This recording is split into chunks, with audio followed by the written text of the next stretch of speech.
and welcome back to my channel. If it's your first time visiting, hi, my name is Nikki and I would love for you to hit that subscribe button and become a member of our little family. Ignore the powder all over my shirt and the fact that my shirt is not black. This is the only thing remotely close to Edward Scissorhands that I own at the moment. A little tip, if you decide to do this look, I definitely wanted to go ahead and have my clothes on prior to putting on the makeup because where it's a turtleneck, I was scared that I would rip off all the makeup putting on the shirt.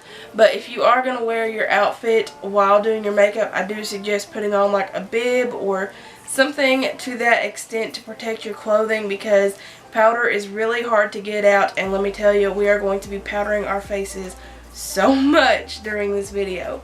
But without any further ado, if you want to see how I got this look right here on my face, then just keep on watching. Please don't forget to hit that subscribe button before you leave, and always be you. I'll catch you in the next one, guys.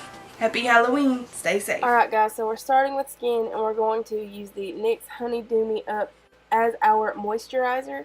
This is a very thick serum and it feels amazing on the skin. Then we're going to go straight into brows, and I'm going to be laying mine down with a little bit of Elmer's glue, and then I'm laying it down even more so with my fingers to make sure that I have no wild hairs sticking up. For foundation, I'm taking a mixture of two different ones. It doesn't matter which ones that you use, just make sure they are fairly light. One of mine was a white shade because I really needed to have ashy skin for this. And at first I'm stippling it on with a brush, then I'm going through with my Real Technique sponge to give me a flawless finish. I'm powdering my face using the Airspun translucent powder, and then I need to work on my brows a little bit more. Whenever I do my brows, I like to go over it with the first coat and then do foundation and powder and everything, and then if I need to cover them some more, I will go ahead and do that once my foundation is all set in place. So that's what I'm doing. I'm just going back and forth, adding glue, then powder, then glue, then powder, and building up a barrier so that you can no longer see my brows. I could really have afforded to go over them a couple more times, but for the sake of this video, I went ahead and worked with what I had. Then I'm taking this charcoal eyeshadow from Sally Beauty. You can get these up by the counter. They are 99 cents. And I am just going to fill in the shadows for my eyes. In the movie, he had very angular eye sockets, so that's what we are going for right here. And I'm also going to be blending it into my eye socket as well. I'm going to have to take it a little bit lower onto my lid because while my eyelids are a little bit hooded, they're not quite as hooded as his were, so I have to go a little bit lower in the crease. Then on your under eyes, a little bit of his lower eyelid is kind of peeking through. He doesn't take the shadow all the way up to the top, and I guess to me this accentuates your under eye bags, so that's what you're doing today. Instead of concealing them, you are going to really feel them and bring them to life.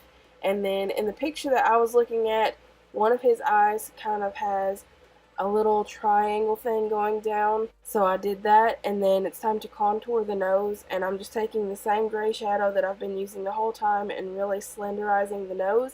And then I'm taking a contour brush and dipping it right into that shadow and going onto the hollows of my cheeks and also around my chin because he has a much smaller chin than I do, and this is really going to help accentuate that.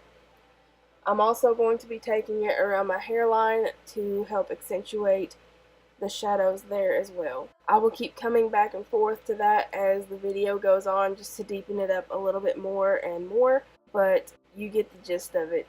Alright, then I'm going to take a deep plum shade and I'm going to deepen up the eye socket even more. I'm also going to use this to deepen up the contour as well. For lips, I'm taking a deep plum liquid lipstick and I'm putting it right into the center of my lips and mashing them together and then patting it out with my finger to make them look a little bit messy, if you will. It's a put together mess, we'll go with that. And then I'm going over the whole thing with translucent powder just to mattify it. Again, I'm going back into the crease. This is where I was talking about having to take it down a little bit lower onto my eyelid because too much of my eyelid was showing. Then to sharpen up the nose a little bit, I'm taking some more of that Airspun translucent powder and running it right down the center. Now it's time to create the scars. For the scars, I'm using a little bit of liquid latex on a pointed Q-tip, and I'm looking at a picture for reference. I suggest that you do the same if you want to get the scars pretty close to what they're supposed to look like, but I really wanted to make sure to get the ones on the lips. Then it's time to let it dry for a bit, and while it's drying, I started out by taking this golden bronze shadow from Sally Beauty as well, and the Real Techniques detail brush, and I'm going to add a little bit of color around the scars to make them look like they are lifted off the face. They are technically lifted off the face a little bit, but I wanted to give them even more texture. Then I decided to use that same plum shade to do the exact same thing, that way it has even more depth. And then here we are yet again, deepening up the eye sockets. Once the latex has dried for quite a while and I feel like it's safe to use my brushes on it, I'm going to take a little bit more translucent powder and go over the top of it so that it sets in place. And then I'm taking a fan brush and just brushing away the excess powder. Now for hair, I've already got it pretty messy because I've tried to film this several times today. So it's already in the shape that it needs to be in. I'm just refreshing the spray and really pulling around at the front of the hair so that it is all Edward Scissorhandsy.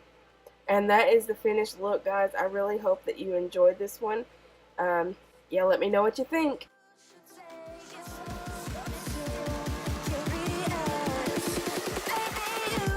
Take